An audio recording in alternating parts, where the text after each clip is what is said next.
지난 2020년 2월 10일에 한국에서 출간된 책이 하나 있습니다. 제목이 굉장히 독특한데요. 여기 제가 화면에 올려드렸는데, 팔리는 나를 만들어 팝니다, 이런 거예요.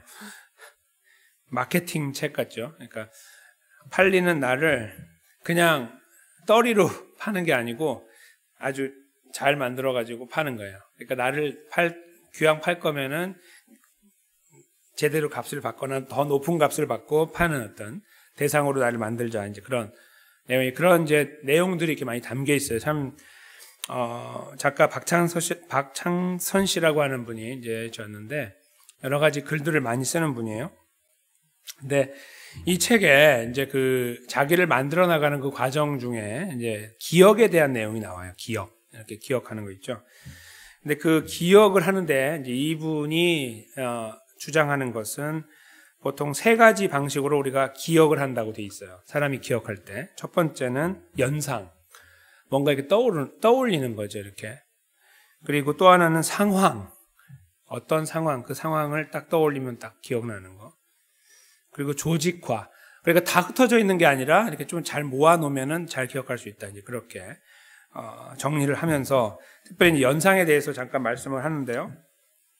연상이라는 것을 처음 이제 기억과 연결시켰던 분은 프란시스 골턴이라고 하는 분인데, 1879년이라고 그래요. 그러니까 아주 한 100년도 훌쩍 넘은 때부터 이제 그런 연상을 하면 기억이 된다, 이런 내용들이 이제 논리적으로 이론이 돼서 이제 밝혀지기 시작하고, 그 이후에는 심리학에서나 특별히 이제 이런 부분들을 많이 다루었다고 그래요. 그래서 그 기억에 대한, 혹시 기억력이 좀 떨어지거나 이럴 때 이제 그걸 조치하는 방법 중에 하나로도 사용하는 것이 이제 연상이 되는 거죠. 혹시 그 원숭이 엉덩이는 빨개, 원래 엉덩이가 아니지만 그거 아시죠? 그거 아시는 거예요? 한국 분들은 다 아실 것 같은데, 모르겠어요. 한참 어느 에이지부터는 모르실지 모르는데 저는 알거든요. 근데 그게 이제 이분이 그 책에다가 예를 단 거예요. 이게 이제 연상이라는 거예요. 원숭이가 끝에 뭐가 되죠? 원숭이로 시작해가지고 맨 끝에 한번 불러볼까요? 여기서 좀 그렇지만, 원숭이 뭐는 빨개, 빨가면 사과, 사과는 맛있어, 맛있으면 바나나, 바나나는 길어, 기름은 기차, 기차는 빨라, 빠르면 비행기, 비행기는 높아, 높으면 백두산. 다 아시죠? 이거 죽을 때까지 기억합니다. 그렇죠? 죽을 때까지 기억해요. 이게 바로 연상법이라는 거예요. 연상법으로 한번 딱 뭔가 엮이면은 우리가 웬만큼 사고가 나서 머리에 데미지가 있지 않는 이상 끝까지 가는 거예요. 대단한 거예요. 그렇죠?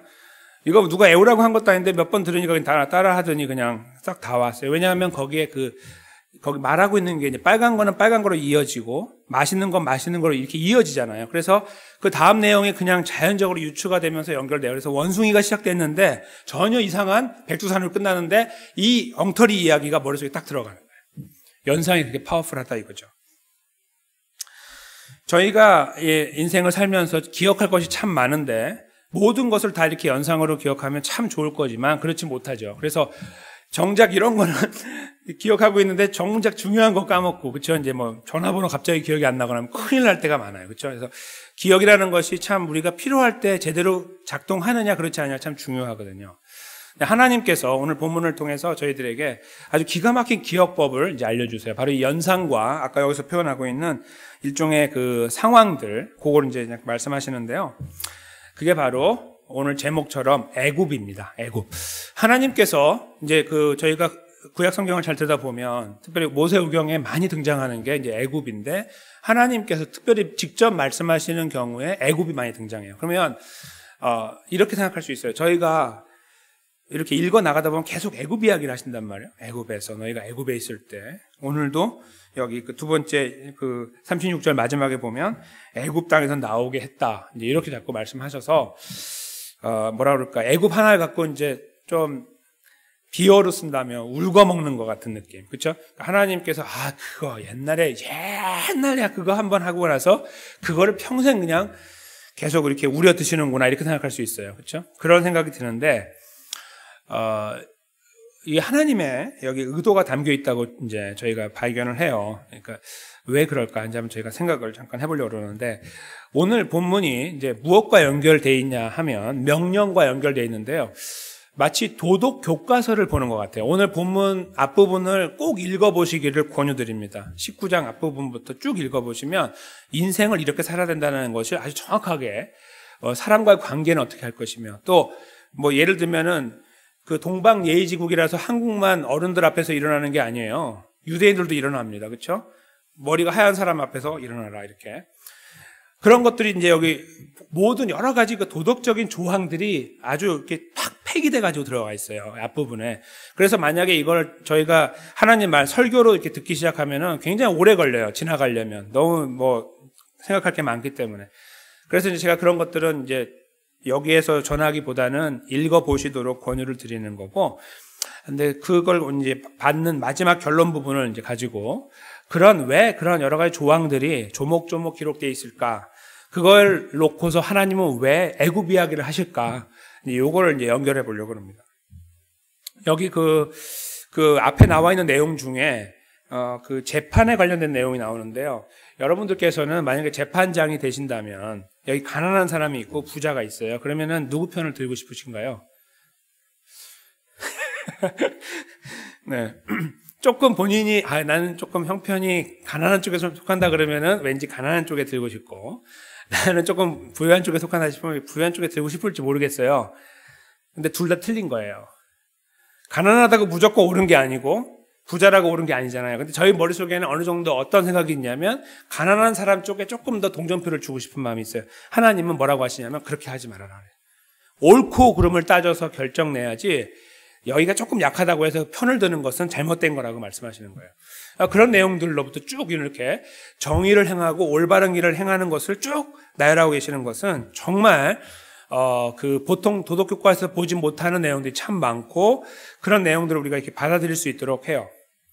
부모를 경외하는 것부터 이웃을 사랑하는 것까지 쫙 확대되어 나가는 모든 일들이 보이고, 저희가 이제 조금 몇 주 후에 듣게 되실 말씀 중에 룻기에 이제 그 보리 추수와 관련된 과정들을 저희가 보게 되는데, 여기에도 보면요, 이제 그런 이렇게 추수할 때 보면 그 이렇게 예를 들어서 그 이렇게 밭이 이렇게 네모나지가 않고 둥그렇게 생겼다고 하면은 가운데만 요렇게 하라고 해요. 요렇게 가운데만 요렇게 해가지고 갖고 나머지는 그냥 두라고 그러죠. 그건 누가 먹어야 돼요? 가난한 사람들. 뭐 이런 것들을 하나님이 기록해 놓으셨어요. 그래서 하나님의 자비하심도 담겨 있고 은혜로움도 담겨 있고, 여기 법을 보면 그 모든 것들이 다 여기 들어 있어요. 그래서 이걸 읽으면 참 좋다라고 느껴져요. 그런 내용들의 끝자락에 하나님께서 하시는 말씀이 오늘 35절인데요. 재판에든지 도량형에든지 불의를 행치 말라. 그러니까 재판과 도량형은 사실은 다른 것 같지만 같은 거예요. 그러니까 뭔가 판단해가지고 평가를 내리는 거거든요. 근데 재판도 옳고 그름을 갖고 판단하라고 하듯이 도량형, 그러니까 이제 저울 같은 거 있잖아요. 그런 것도 여기 내가 좋아하는 사람이니까 좀 더 주려고 이렇게 이거 100g인데 95g짜리 이렇게 올려갖고 주지 말고 정확하게 100g, 100g으로 해야 된다라고 이제 그 말씀하시는 그 다음을 보세요. 불의를 행치 말아라. 그런 부분에서 이렇게 말씀하고 계시는 거예요. 이스라엘이 불의를 행치 않으면 하나님이 더 사랑해 주실 것이기 때문이 아니에요. 그 다음 내용에 나오는데 36절에 보시면 공평한 저울, 네 가지가 나오는데 저울, 추, 에바 이렇게 되는 거 같은 거예요. 이렇게 돼 같은 거. 그 다음에 흰, 이것도 마찬가지로 돼 같은 건데 이렇게 전부 다 그 곡식 같은 거를 재는 툴 같은 건데, 이 네 가지가 이제 사실 이 네 가지를 이야기하면 사람들의 머릿속에는 무언가를 판단하는구나 이렇게 딱 인식이 돼요. 이 네 가지를 다시 한번 거론하는 거는 절대로 하지 말아라, 이거 이제 강조하시는 거예요. 그러니까 하나님 그러면 도량형을 제가 잘 할게요 이렇게 하고 나서 저는 몰랐죠. 에바까지 하라는 줄 몰랐어요. 저는 그냥 추하고 저울만 하면 되는 줄 알았죠. 이렇게 할 수 있잖아요. 하나님이 아주 철저하게 내려가는 거예요. 밑에까지 저울, 추, 에바, 흰 다, 작은 것부터 큰 것까지 전부 다 포함해가지고 불의를 행치 말아라. 이렇게 하나님께서 정확하게 짚어내고 계시는 거, 피해 나갈 수 없도록 만드시는, 엄위하시면서도 용납하지 않는 이런 하나님이 분명하게 드러나고 있어요. 그런 다음에 이제 그 이유가 이렇게 적혀 있는 거예요. 나는 왜 이렇게 까다롭게 너희들에게 명령을 내리는지 그 이유는 너희를 인도하여 애굽 땅에서 나오게 했기 때문이다. 이렇게 말씀하고 있는 거예요. 그 백성들이 이 이야기를 들을 때 누가 출애굽한 거 모르겠습니까? 거기 이거 듣고 있는 사람들은 다 그때 건너왔을 거나 아니면은 조금 더 정확하게 말씀드리면은 거의 다 죽고요. 어른들은 거의 다 죽고 19살 이하만 지금 살아서 듣고 있다고 보실 수 있어요. 지금 이제 40년 정도 지난 다음에 이제 이 책이 쓰여졌거든요. 그러니까 그 요단강을 건너가기 전에 이제 40년 끝자락에 이 모세오경이 기록됐기 때문에 이제 그분들은 다 세상을 떠나고 어린이들, 그러니까 19 이하는 살았으니까 거기하고 유일하게 여호수아와 갈렙 이분들이 이제 듣고 있다고 보시면 되는 거예요. 근데 그분들의 머릿속에 홍해가 갈라졌던 기억들은 40년 전의 기억이에요. 그러니까 이게 가물가물할 수 있겠죠. 그렇지만 그 이야기를 계속 들어왔어요. 여기 기록되기 전에, 여기 기록됐잖아요. 모세오경이 기록되기 전에 계속 모세가 이야기를 해왔거든요. 귀가 따갑게 들어왔어요.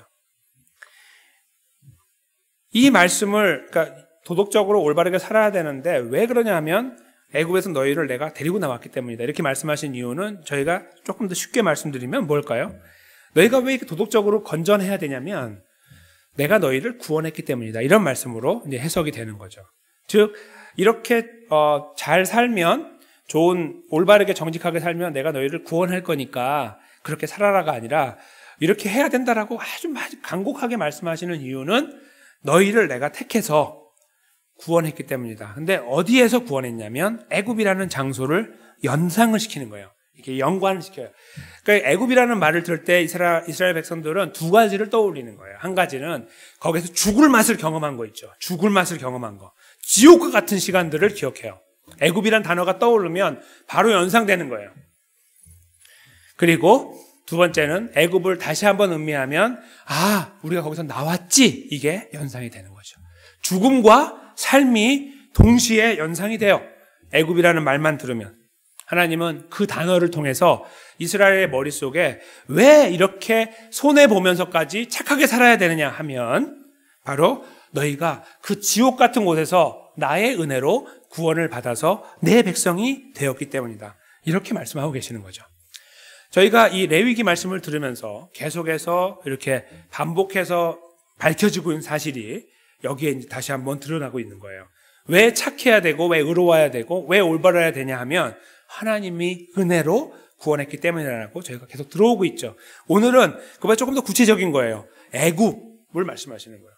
내가 너희를 구원했다. 그것도 충분한데 거기에 하나 더 나가서 애굽으로부터 구원했다. 이렇게 할 때 그 머릿속에는 애굽이 떠오르는 거예요. 애굽이. 그러니까 무슨 여기에서 내가 이렇게 다른 사람처럼 다른 나라 사람들처럼 살아야 조금 약간 속이고 살아야 살 만큼 살 수 있습니다라는 논리가 지배적일 때에 거기에서 하나님은 이런 키를 갖고 계시는 거예요. 그건 뭐냐? 그렇게 하면 너희가 정직하게 하면 잘 될 거야가 아니고요. 정직하게 하면 더 부유하게 될 거니까가 아니고 잠깐만 있어봐. 너희 애굽을 한번 기억해봐. 이렇게 애굽 이야기를 하는 거예요. 그러니까 삶과 죽음 이야기를 다시 꺼내는 거예요. 하나님은. 그리고 너희가 죽었었는데 내가 살려줬어를 꺼내주는 거예요. 그러니까 여기서 너네가 이 땅에서 하나님 백성으로 살면서 손해를 왕창 봐가지고 설사 망하고 무너진다 할지라도 너희 말이야 애굽에서 나왔어라고 기억하라고 하는 거예요. 그거에 내가 은혜를 베풀었음을 기억하라 이거죠. 그것이 바로 이 애굽이라는 단어가 이스라엘 백성들에게 의미가 있고 또 거기에서 하나님께서 이 애굽이라는 단어를 일부러 사용하시면서 이스라엘 백성들을 권유하고 계시고 권고하고 계시는 이유가 되는 것입니다. 입이 닳도록 애굽, 오늘 제목처럼 또 애굽이에요. 하나님 그만 좀 하세요 라고 할 때 다시 애굽을 말씀하는 거예요. 잊을만 하면 애굽, 잊을만 하면 애굽. 언제까지요? 구약 성경 전체에 있어요. 모세오경만 있는 게 아니에요. 나중에 보니까 계속 애굽 이야기가 나오는 거예요. 툭 하면 애굽 이야기가 나와요. 이스라엘 백성들이 조금 잘못하면 애굽 이야기가 나와요. 계속 애굽 이야기를 해요. 다시 말씀드리면 너희가 누구인지를 알아라 하는 거예요. 너희는 원래 다 죽었던 존재들인데 내가 살려줬어. 그걸 기억하라 계속 강조하고 계시는 거예요. 구약이 전체적으로 흐르고 있어요. 그러면 신약은요? 신약은 없어져 버렸을까요, 애굽이? 아닙니다. 신약에도 애굽 이야기가 나오고 예수님은 애굽이라는 단어를 사용하지 않았지만 민수기 21장에 나와 있는 그 뱀 사건 아시죠? 호르마란 지역에서 이스라엘이 하나님을 등지고 다시 우리가 애굽으로 가자고 해요. 애굽으로. 여기 못 살겠으니까 그때 하나님께서 뱀을 보내서 불뱀을 사람들이 묻어 죽게 되잖아요. 그때 이 뱀을 만들어서 노뱀을 만들어서 장대에 달아 올려서 이스라엘 구원받는 사건 아시죠? 그 사건이 벌어졌을 때 그 사건을 예수님이 언급하세요. 나도 그렇게 달려야 된다라고 하시면서 그게 무엇을 말씀하시는 거냐면 이제 새까맣게 잊었는 줄 알았는데 예수님 때 갑자기 예수님이 그 애굽 이야기를 다시 꺼내는 거예요. 다시 말씀드리면 창세기부터 요한계시록까지 애굽이 나와요. 실제로 애굽이 나와요. 이 요한계시록에도. 그러니까 애굽이라는 게 결국은 이스라엘 머릿속에 처음부터 끝까지 계속 갖고 있어야 되는 너무나 중요한 사실이라는 거예요. 제가 여기 적어드린 한 말씀이 있어요. 이 유다서 말씀이에요. 유다서는 딱 한 장으로 구성되어 있는데 그 5절에 보시면 이렇게 적혀있는 대로 내 있는데요. 한번 그걸 저희가 읽어보겠습니다. 너희가 본래 범사를 알았으나 내가 너희로 다시 생각나게 하고자 하노라. 주께서 백성을 애굽에서 구원하여 내시고 후에 믿지 아니하는 자들을 멸하셨으며. 아멘. 이 말씀에서 드러나고 있는 애굽이 보이죠? 네. 유다서를 이제 기록했을 것으로 예상되는 기자, 바로 유다가 하나님 백성들이 우리를 향해서 하나님의 뜻을 전달하고 있는 내용이죠. 그 중에 하나님께서 백성을 애굽에서 구원하여 내셨다. 그 다음에는 죽였다. 이 내용이 함께 연결되어 있어요. 하나님의 구원의 역사를 받은 사람으로서 자부심과 긍지, 감사한 마음을 갖고 살아가야 됨을 이 주변에서 이야기하기 위해서 이 5절에 이 내용을 넣은 거예요. 즉 하나님 백성으로 이제 지금 예수님 다 승천하시고 그렇죠? 초대교회 때 쓴 건데 예수님 승천하시고 한 10년에서 50년 사이에 쓰여졌을 것으로 예상되는데 유다서가 그때 그 초대교회 성도들을 향해 쓴 거예요. 그들이 갈팡질팡, 우왕좌왕, 그 다음에 오늘 말씀처럼 정직하지 못하고 살아가고 있는 그런 모습들을 쫙 바라보면서 메시지를 전달하는 거예요. 견디어내자, 이겨내자. 그 내용의 한 파트에 바로 애굽이 나오는 거예요. 너희가 바로 그 애굽에서 구원받은 하나님 백성들, 하나님이 하나님 백성을 거기서 끄집어냈던 사건들을 기억해야 되지 않겠니? 그리고 너희도 그 중에 한 명임을 기억해야 되지 않겠니? 라는 취지로 이 말씀을 기록하고 있는 겁니다.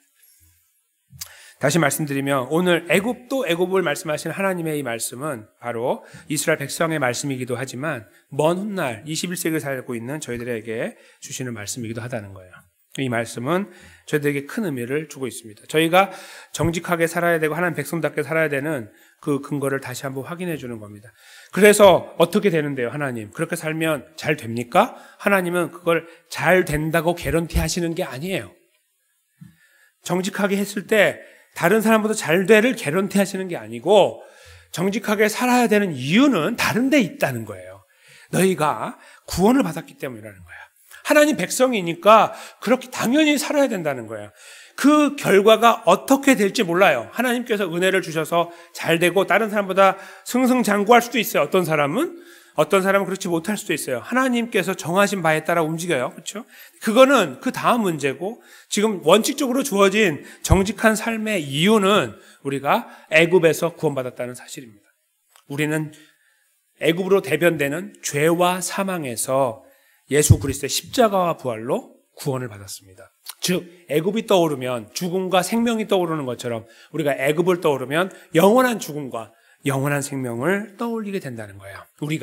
그리고 우리는 예수 그리스도 안에서 영원한 생명을 얻었기 때문에 생명을 가진 하나님 백성들로서 마땅히 이 삶에 대해 고민하고 그것을 포기하지 않고 그 걸음의 자리에 서기를 힘써야 된다는 겁니다. 이걸 조금 더 다르게 말씀드리면 날마다 저희들의 기억 속에, 이 연상되는 기억 속에 원숭이 이야기와 이 백두산 이야기가 아니라 더 중요하고 내 평생의 소원으로 남아야 되는 가장 중요한 기억의 그 자리에 예수 그리스도가 계셔야 된다는 거예요. 다 잊어버려도 내가 내 전화번호를, 내 이름 석자까지 다 망각한다 할지라도 내 평생의 소원은 바로 나의 구원자 예수 그리스도의 십자가와 부활을 기억하는 거예요. 나를 저 영원한 죽음에서 영원한 생명으로 옮겨주신 그분을 기억하는 거예요. 애굽 또 애굽, 십자가 또 십자가를 기억하는 거예요. 그것만 기억하면서 무의식적이건 의식적이건 항상 그 자리에서 하나님 백성의 걸음에 도전을 받으며 매일매일 그 삶이 우리 앞에 주어졌을 때 이해관계에 따라서 움직이지 아니하고 주님 백성이라는 이유 때문에 그 자리에 서야 된다는 당위성을 굳건하게 붙잡으려고 하는 것, 그것이 저희가 하나님 백성으로서 추구해야 되는 걸음이라고 확신합니다. 오늘 본문에서는 이 사실은 아주 완벽한 삶을 요구하고 계시는 게 분명해요. 그러니까 이쪽에 있는 저울이 4가지 나왔잖아요. 그 중에서 2가지는 하고 2가지는 작은 거니까 대충 해라 하는 게 아니라 다 나열하고 계신다는 건 뭐냐면 철저하게 요구하고 계시는 거예요. 그런데 저희들의 삶을 돌아보면 철저하게 무너지고 있어요. 그렇죠? 저희들의 삶을 돌아보면 철저하게 거부할 때가 많아요. 작은 것들 그냥 넘어갈 때도 너무나 많고, 그리고 아주 중요한 결정에서 나의 이해 때문에 그냥 우리는 대충 눈 감을 때도 참 많아요. 그래서 이 말씀을 이제 마지막으로 마무리할 때 저희가 생각할 때는 그냥 의례로서 모든 것이 덮여지고 끝나가는 어떤 상황만을 머릿속에 그리는 게 아니라 우리의 연약함을 동시에 떠올려 봐야 되는 거예요. 이 말씀을 심각하게 생각한다는 말이죠. 그리고 그 앞에서 저희는 고개가 떨궈지게 되는 거죠. 그 고개가 떨궈짐이라는 것은 2가지의 양상이 있는데, 하나는 포기해 버리는 거예요. 다른 하나는 끝까지 붙잡고 가는 거예요. 근데 만약에 오늘 본문의 제목처럼 애굽 또 애굽을 저희가 기억할 수 있다면, 저희는 이 2가지 갈림길에서 우리를 위해 십자가에 돌아가신 예수님을, 3일 만에 부활하신 예수님을, 우리를 하나님 백성의 자리에 견고하게 세워주신 예수님을 떠올리게 돼요. 비록 저희가 그 자리에서 분명히 넘어졌고 다시 일어날 힘이 없고 자신감이 없어도요, 예수님을 떠올리고 예수님을 바라보고 그 앞에 서 있으려고 할 때에 저희들의 마음에 하나님 주시는 놀라운 에너지가 있어요. 그것은 우리도 모르게 하나님 백성을 향해 가려고 하는 발걸음이에요. 우리들의 노력에서 나오는 것이 아니라 우리도 모르는데 예수님의 이름을 떠올리고 그 앞에 묵상하고 잠잠히 있을 때 우리의 마음을 자극하고 우리의 마음을 흔들고 격려해주고 다시 용기를 주고 일어나게 만드는 그 보이지 않는 힘이 예수 그리스도 십자가를 통해서 우리에게 주어지고 있다는 사실입니다. 저희는 이 놀라운 사실 앞에 서기를 원합니다. 부족하고 연약하여 포기해버리는 게 아니라, 부족하지만 오늘도 넘어졌는데 내일도 또 넘어질 것 같으나 포기라는 단어를 갖고 붙잡고 가는 게 아니라 주님을 붙잡고 가는 거죠. 그 자리에 다시 주님을 붙잡는 거예요. 나는 못하지만 주여 나를 불쌍히 여기시고 나를 붙잡아 주옵소서. 이렇게 기도하면서 그 문제 앞에 다시 서는 거예요. 무너지면 다시 애굽 또 애굽, 애굽 또 애굽, 십자가 또 십자가, 십자가 또 십자가, 이걸 기억하면서 우리들 삶의 무게를 맡겨드리고 계속해서 하나님 백성의 자리를 사모하고 그 자리에 서기 위하여 주님의 은혜를 붙잡고 기도하며 의지하며 한 걸음 한 걸음 이 자리를 걸어가시는, 포기하지 않는 그 현장 속에 모두가 계심으로 하나님의 귀한 은혜와 격려와 위로와 소망을 누리게 되시는 한 분 한 분의 삶이 되시기를 주님의 이름으로 간절히 축원합니다. 우리